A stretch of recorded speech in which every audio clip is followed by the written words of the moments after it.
Kepulan asap hitam sudah metu dari sikok rumah panggung yang berada di Jalan Putri Dayang Gindu, Kawasan Kertopati, di mana rumah punya Dulganis sudah dikepung si jago abang. Kejadian tersebut diduga konsleting listrik dari salah sikok kamar rumah korban.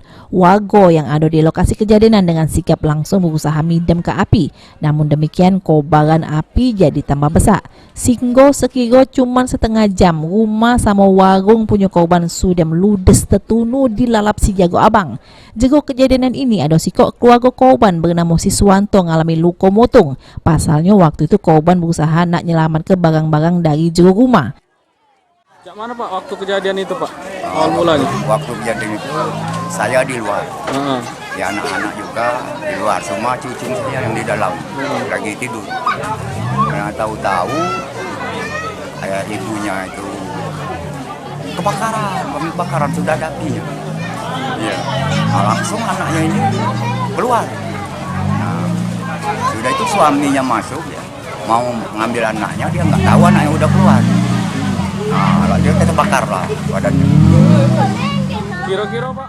Sementara itu, kejadian kemotongan ini dewek baru pacak diatasi sekira 1 jam kemudian. Sesudah petugas pemadam kebakaran Kota Palembang datang ke tempat kejadian. Dengan kejadian ini, pihak Kelurahan Kawasan Kertopati bakal ngenjuk bantuan bagi warga yang rumahnya tertunu. Baik Pak Lurah, terkait sama kebakaran ini, gimana selanjutnya Lurah ini Pak? Pihak Lurah Pak? Selanjutnya ini tadi sudah kita data, penyebab kebakaran kita belum mengetahui apa sebabnya.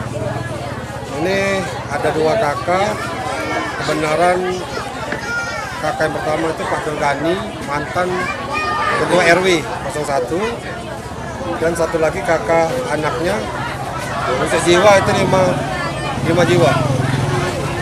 Korban yang luka Pak? 1 orang. Apa? Korban luka? Korban luka 1 orang. Yang bernama Siswanto. Itu mengalami luka di bagian mana, Bu? Di badan. Saat ini korban di mana, Bu? Di rumah sakit. Diperkira kejadian kemotongan ini dewek sudah menimbulkan kerugian ratusan juta rupiah. Mak ini Dulgani sama keluarganya harus ngungsi dari lokasi tempat tinggalnya. Igawan, PAL TV.